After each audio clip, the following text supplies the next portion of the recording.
Bonjour, bienvenue à Saint-Étienne-de-Chigny, à 15 km de Tours. C'est sur la rive droite de la Loire que je vais rencontrer un Ligérien de père en fils. Jean-Jacques Martin est un épicurien, c'est un amateur de beaux-arts, de pain et de vin. Une trilogie dont il ne peut se passer, c'est aussi une figure de la Touraine. Et aujourd'hui, il nous ouvre les portes de son univers avec beaucoup de gourmandise et de convivialité.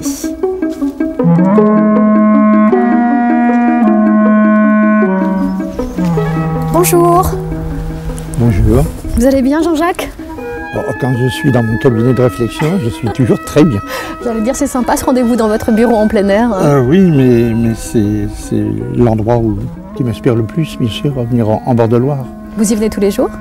Je viens pas tous les jours parce que je viens de temps en temps, comme je travaille en almanach en ce moment, un almanach perpétuel un peu comme Rabelais, je viens à peu près toutes les semaines. Je reste dans le même endroit et ça modifie effectivement mes dessins. Avant, quand vous travailliez, vous étiez déjà dans cette partie-là, dans le dessin, dans les affiches, dans le milieu culturel, théâtral. Hein. Oui, je peux dire que j'ai presque réalisé des affiches pour au moins pendant 30 ans, depuis peut-être même un peu plus, au moins de Beaubourg à Avignon.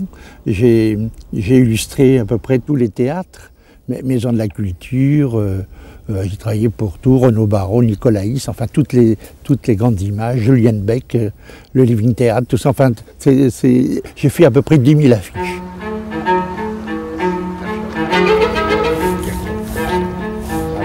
J'ai eu la chance, parce que là-bas c'est fini. Elles arrivent ici, vos idées, vous les couchez un peu sur le papier et ensuite vous travaillez à la maison. Comment ça se passe? Exactement, ouais. Exactement. Ce sont que des éléments. Ce sont que des éléments de travail parce que vous pouvez m'enfermer n'importe où, c'est la Loire, je vais vous en faire des kilomètres. Dans ma grotte, par exemple, eh bien, je peux vous faire des tonnes de Loire. Cela dit, c'est plus intéressant d'avoir quelques petits dessins de rappel. C'est-à-dire que pour en donner un peu d'identité, mon identité aussi. C'est ma façon de la voir aussi. Je veux bien qu'on parle d'elle, mais c'est moi qui parle d'elle. Vous commencez avec un aplat à l'encre de Chine. Oui, alors oui, c'est vrai, je commence avec un petit stylo et puis ensuite je fais une deuxième page, voyez-vous, et là j'interviens avec la couleur.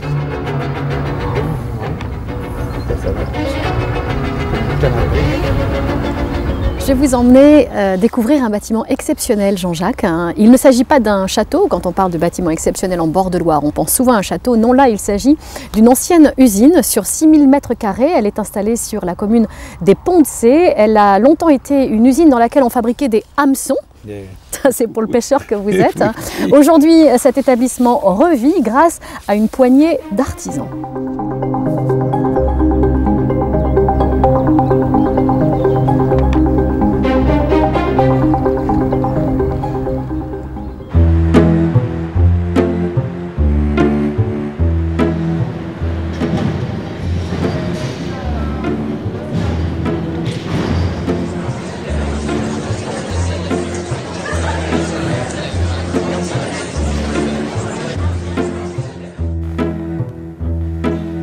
Pierre Davy n'est pas un chercheur d'or, mais un historien. Ses trésors à lui, ce sont des hameçons. Car si les établissements cannelle ont été abandonnés il y a une quinzaine d'années, il reste sur place quelques reliques de l'activité passée. Voilà, il reste encore des hameçons qui n'ont pas été trempés dans les cuves. Là, c'était l'atelier de trempage. Et sur ces blocs de béton étaient posés des cuves qui permettaient donc aux hameçons de ne pas casser après trempage. Cannelle donc a fondé son entreprise d'articles de pêche en 1927 dans le territoire de Belfort. Et en 1945, réfugié de la région, il s'est installé au Ponts-de-Cé et a établi son entreprise donc, sur le site des Ponts-de-Cé. C'était une des entreprises les plus importantes de la commune des Ponts-de-Cé, puisque avec quelques 200 personnes, 200 ouvriers, plutôt des ouvrières d'ailleurs, qui ont fabriqué jusqu'à 160 millions d'hameçons par an. Touché par la concurrence asiatique, Cannelle ferme définitivement son établissement des bords de Loire en 2000. Pour autant, le lieu n'a pas cessé de vivre. L'histoire a su passer le relais au présent.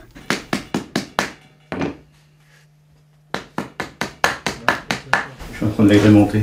Ah, c'est bien. Ah, bah, t'as bien compris comment on faisait, hein, ça. Tu colles... Oui, allez vos choix. Et puis égaliser les bordures. Hein. Alain Viennet habite les lieux depuis 11 ans maintenant.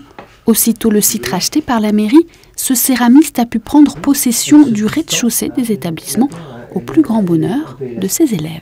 Oh, c'est extraordinaire avec la Loire. Moi, à chaque fois, c'est un bonheur. Moi, j'arrive de Château-Gontier et j'arrive là une demi-heure avant pour... Oh, ce site est extraordinaire. C'est vraiment un cadeau de la Loire. Je n'ai pas, moi, vu le fonctionnement de l'usine. Hein. Quand j'y suis arrivé, il n'y avait plus, tout avait été déménagé. Il reste que ici, il y avait des machines. Hein, et j'étais satisfait de m'installer ici parce que, vous avez remarqué, il y a une grande verrière, il y a de la lumière. Hein. Moi, je travaille beaucoup les couleurs.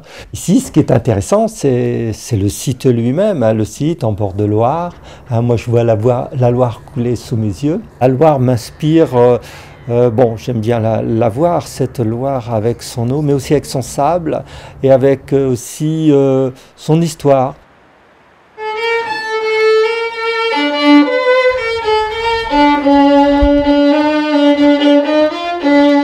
En plein milieu du site Canel, une ancienne maison bourgeoise, occupée elle aussi par un artiste. Avec son voisin Alain, Patrick porte la lutte pour la sauvegarde du site quand en 2007, l'ancienne municipalité décide de vendre Canel à un promoteur immobilier. Qu'est-ce que tu nous as amené, Alain? Ben, tu vois, ça c'est l'article qui est apparu en juillet 2007 qui nous apprend que l'usine et la maison bourgeoise vont être vendues. Tout de suite, il y a eu un mouvement qui s'est créé et on a réuni des milliers de signatures. C'était une espèce de confiscation d'un des plus beaux sites des Ponts-de-Cé. Les Ponts-de-Cé, c'est une ville qui est plutôt allongée, qui est perpendiculaire à la Loire. Donc il y a peu d'expositions au bord de Loire. Et donc cette zone-là est une des rares en fait. Aujourd'hui, les anciennes usines Canel sont sauvées, ainsi que l'activité de nos deux artistes. Dans quelques années, le lieu sera réhabilité en centre des arts. Des hameçons à l'art, il n'y eut finalement qu'un petit pas à sauter, juste un fleuve à écouter.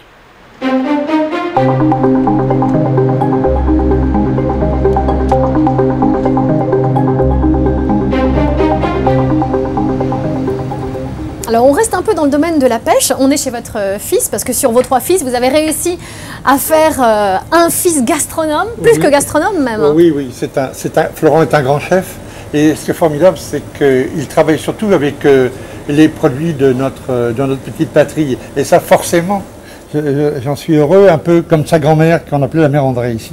Qui est-ce qui a pêché ces poissons, Florent? Alors là, moi, je travaille avec un pêcheur qui pêche entre Avoine et Montsoreau, donc il s'appelle Nicolas Hérault. Et puis là, le poisson, il a été pêché cette nuit. Donc, poisson tout frais. Vous nous faites les présentations avec les spécimens que vous avez? Il va pas beaucoup vous répondre, mais alors là, vous avez le mulet. Hein. Donc, mulet de mer qui remonte en Loire au printemps pour compléter son alimentation. Oui. Là, vous avez le cendre, donc, avec toujours l'étiquette poisson sauvage de Loire. Qui garantit qu'il a été pêché par des pêcheurs professionnels et surtout dans le lit de la Loire. Pas d'élevage, hein, surtout pas. Et là, vous avez... Et alors, la merveille. Voilà, la fameuse alose, 2 belles aloses, dont une qui est excessivement belle. Celle-ci, elle a l'air énorme, non? 3,9 kg, hein, ça doit être la première que j'ai de cette taille-là. Hein. Vous aimez la cuisiner comment, la lose, vous? Moi, je la désarrête entièrement, donc avec ma petite pince à épiler. On enlève toutes les arêtes à l'intérieur et je la fais en pavé et je la garantis maximum 2-3 arêtes par assiette. Peu de cuisiniers aujourd'hui savent faire ça. C'est très très rare. Les poissons, ça peut pas. Celle-ci, par exemple, la lose, là, elle est née. Elle a été pêchée cette nuit. Il est trop tôt pour la préparer? Je n'ai pas son acte de naissance, mais oui, elle a été pêchée cette nuit.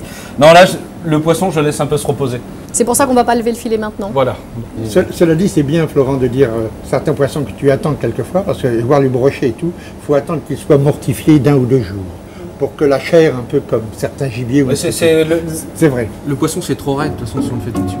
Le poisson, c'est... Et en plus, on a de la chance, c'est que la Loire... Et le cabillaud, c'est gras. Les herbes... Les cuisiniers, oui.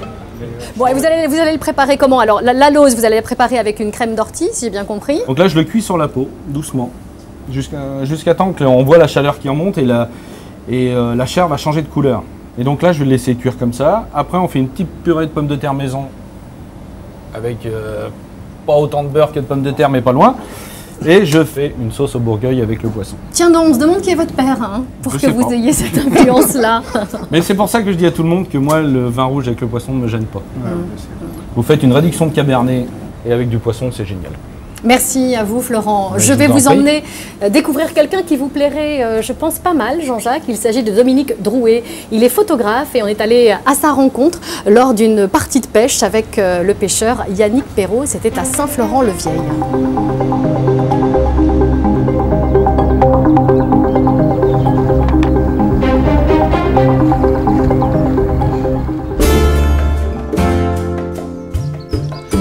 Il y a la Loire, ce long chemin d'eau qui, au fil des temps, a fait le bonheur des mariniers. Il nous reste encore des hommes qui vivent de ce fleuve. Depuis plus de 30 ans, Dominique Drouet, photographe, s'attache à perpétuer l'histoire de ces hommes.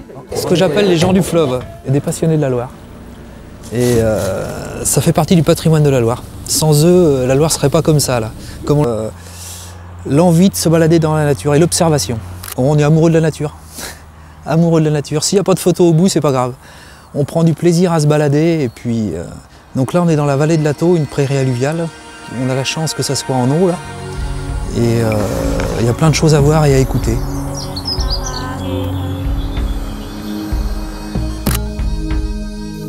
La lumière dissoute par la nuit recompose à l'infini son paysage mobile. Pour le photographe, ces changements participent à une approche différente. Et je pense qu'inconsciemment, on prend des repères. Et puis, avec de la chance ou de l'expérience, quand la lumière est là, on est là. La meilleure photo de Loire, c'est celle qu'on n'a pas encore faite.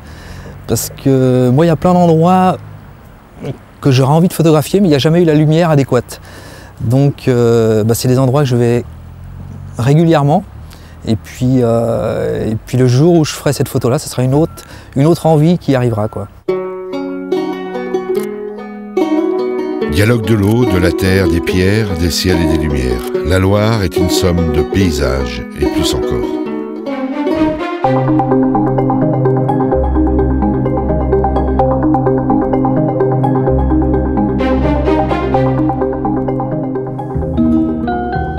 Et si ça vous intéresse, Dominique Drouet vient de publier La Loire paysage en mouvement aux éditions Siloé. On est de retour en Touraine, chez vous, pour une nouvelle découverte, hein. Oui, je vais vous faire connaître un boulanger qui défend assez bien la culture des gens d'ici. Tiens, mon pote Jean-Jacques, accompagné. Oui, bonjour Dominique. Bonjour. Bonjour. Eh oui, je suis embauché comme guide. C'est de la faute à Sylvie. Il faut que je lui fasse connaître des gens que j'aime, d'une part, mais ceux qui représentent le mieux notre pays. Notre petite patrie, pour la boulangerie, c'est quand même toi, mon grand. On essaye de faire pour le mieux, hein, ouais. En retravaillant la foisse rabelaisienne, le chausson à l'ancienne, quelques télèmes. Hein. Autant de noms que je ne connais pas, mais dont je me doute qui cachent plein de choses gourmandes. Eh ben, je vous invite à venir les découvrir derrière, ouais. Hein, et puis les déguster aussi, hein, je vais vous faire goûter tout ça. Allez, venez. Je vais vous faire découvrir quelques produits. Que des choses agréables, hein. Alors il y a plusieurs choses, hein. Il y a du sucré, du salé, un petit peu. Il y a du salé là-dedans. Voilà, c'est le casse-musio là-bas. C'est une petite madeleine à base de fromage de chèvre faisselle et où je rajoute moi un tout petit peu de Sainte-Maure dessus et c'est sympa à l'apéritif. Au départ, qu'on a recherché cette recette, c'était un dessert un petit peu de carnaval où les gens se faisaient un petit peu comme des petits rochers et ils s'écrasaient ça sur la figure parce que c'était facile à faire. Casse-musio. Du casse-musio. Et quand je fais des petites foires avec les vignerons et tout, ben, le côté salé, c'est pas mal, quoi. Oui, parce qu'on n'oublie pas qu'on est quand même sur une terre où il y a de la vigne, où il y a du vin. Ouais. La Touraine est riche de tous ces produits. Et on la retrouve aussi jusque dans la pâtisserie. Oui, oui. On essaye de jouer avec.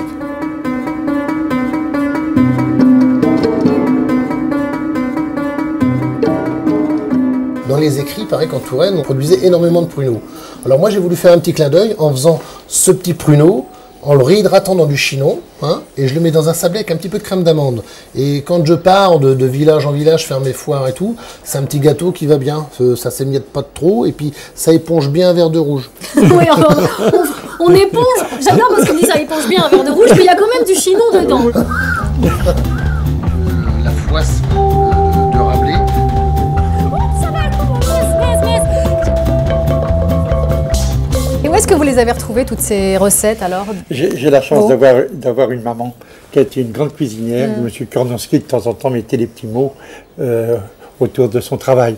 Donc, j'ai un fils qui continue et bien, il a bien fallu que je fasse travailler ma mémoire pour que ces préparations culinaires ne se perdent pas, jeune fille. On devine que vous faites ce travail avec passion, que vous avez repris avec plaisir les recettes que vous a un peu confiées Jean-Jacques. Mais... Est-ce que votre clientèle, elle aussi, est sensible à cette tradition que vous poursuivez? Oui. Ouais. On vient chez vous pour ça? Pour ça, pour autre chose, dans notre petit village comme ça, ça fait 20 ans qu'on est installé ici. On s'y plairait pas, on serait parti depuis longtemps. Et puis les gens, c'est toute une intégration dans le village, de faire des produits vrais. Et comment vous dites, du terroiroté? Comment vous dites? Terroité. Du terroité. Terroité, mais c'est joli, terroité. Ouais. C'est en même temps le mot terroir et territoire. Et territoire. Voilà, donc ça donne l'endroit presque. Bon, l'heure du repas approche, je sens qu'on a tous faim. On va se faire une petite pause autour de la bande dessinée. Je trouve que Jean-Jacques pourrait vraiment être un personnage de bande dessinée. Ouais, on va aller faire un tour à Nantes, puisqu'il y a un beau terreau qui émerge. La BD nantaise est en train d'exploser avec de très belles plumes. Regardez.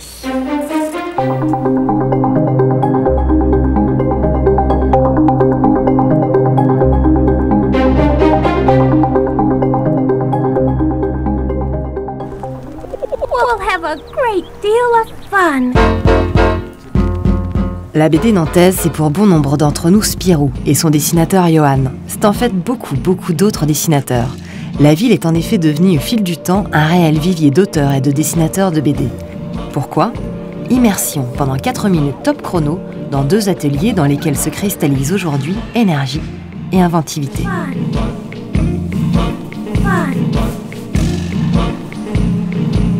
L'atelier de Fred, alias Terreur Graphique, se situe entre la gare et la cathédrale. Ambiance décalée, humour parfois violent, les détails de l'atelier sont à l'image de Vide Cocagne, la maison d'édition que Fred a montée avec ses copains dessinateurs. On a un paquet de dessinateurs. Pourquoi? Parce qu'il fait bon vivre, je pense. Qu'il pleut souvent, et comme ça on est obligé de bosser et de ne pas penser à autre chose. Je travaille sur un projet d'Heroic Fantasy. On m'aurait dit il y a 2 ans, tu feras un projet d'Heroic Fantasy, j'aurais jamais cru. Le fait est, c'est que je me marre vachement à dessiner ça. Autre ambiance, autre décor, au blocos DY10 sur l'île de Nantes, l'atelier d'Hervé Tancrel et de Cyril Pedrosa. Je suis le premier dessinateur nantais, non, c'est pas vrai. Mais il y avait, c'est vrai, une toute petite équipe. Il y a 10 ans, on était très peu. Et puis on a vu Cyril Pedrosa qui est arrivé de Dijon, je crois. Et puis comme ça, petit à petit, et il y a encore des nouveaux arrivants. Donc c'est évidemment très intéressant et très excitant de se retrouver comme ça de plus en plus nombreux et de pouvoir aussi faire des choses ensemble.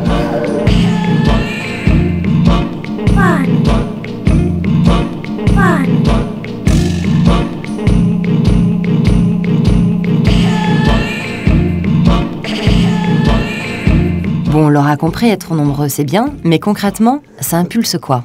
Non, c'est vraiment le côté, un mot qui va faire bondir un peu, artisanat.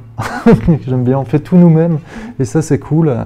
On n'a pas à se demander est-ce que ça va plaire à un éditeur, est-ce que ça va plaire à des gens, on s'en fout, on le tire à 150 exemplaires, on fait ce qu'on veut. Et dans Sous le manteau, c'est donner la possibilité à tout le monde de sortir quelque chose. Les choses qui restent dans les cartons, autant qu'elles soient sous la photocopieuse en même temps. Pour Terreur Graphique, la liberté d'expression passe par des moyens de diffusion alternatifs. Pour nos dessinateurs du blocos, c'est le numérique qui offre des possibilités qu'ils ne trouvent parfois plus dans l'édition traditionnelle. Aujourd'hui, petit débrief sur la première série qui sera publiée sur Internet. Et du coup, oh, c'est bon ça aussi. Tu vois, des choses comme ça. C'est super beau ça. Bah oui.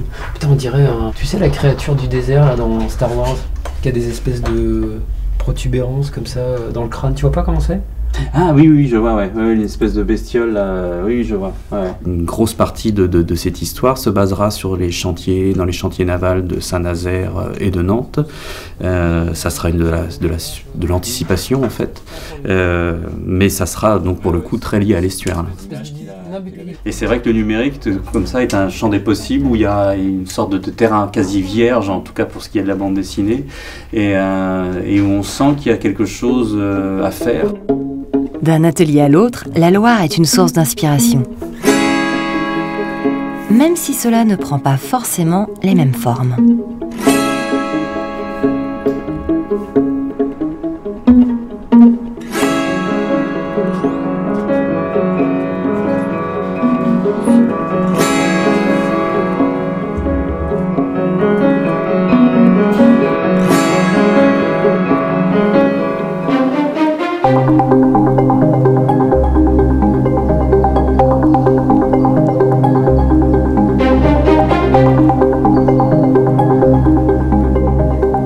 Jean-Jacques, nous sommes entre l'appellation Chinon et Touraine, et tout ça c'est une histoire de vin toujours.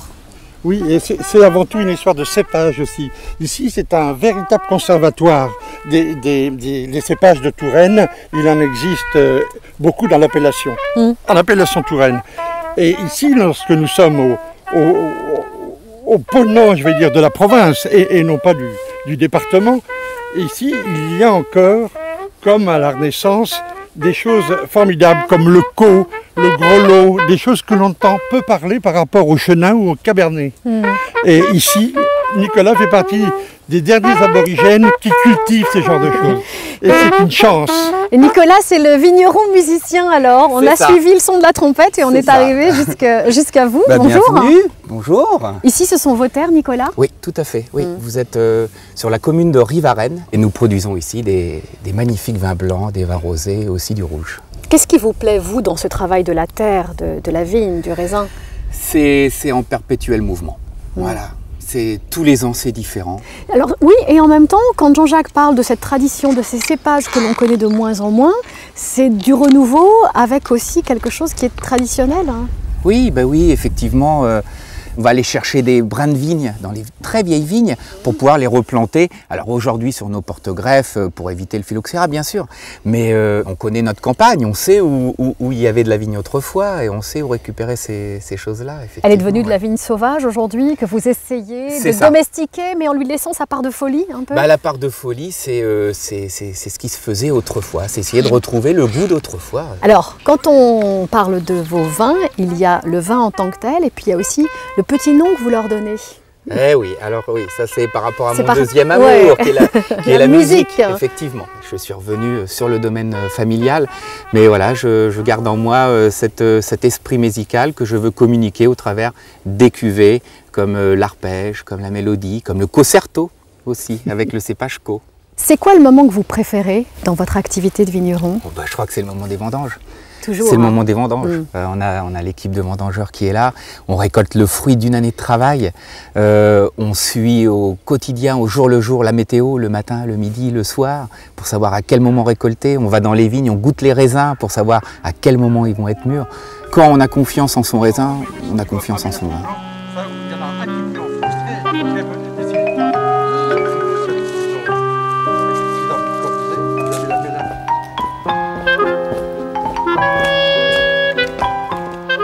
C'est une vieille porte, hein? Oui.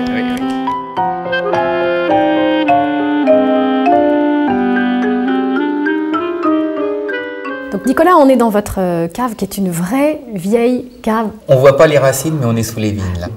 Donc c'est des caves qui ont été creusées par mes arrière-grands-parents. Et toute votre production est ici? Et toute la production est ici. Ça représente combien de bouteilles? Alors ça représente 60 80 000 bouteilles. Alors vous emmèneriez quoi comme ça? Comme ça,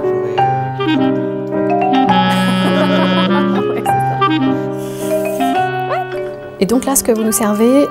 Donc c'est la méthode traditionnelle rosée, élaborée à partir du cépage Grelot. C'est beau quand même. Ça fait tout ça, c'est une histoire de musique finalement. Oui, c'est ça. Et lorsqu'un banquet entier trinque, quelle belle musique aussi, c'est formidable. Bien, merci pour toutes ces jolies choses que vous nous avez fait partager, que vous nous avez apprises aussi. Merci pour cette belle balade et merci à vous, Nicolas. À bientôt pour Vue-sur-Loire.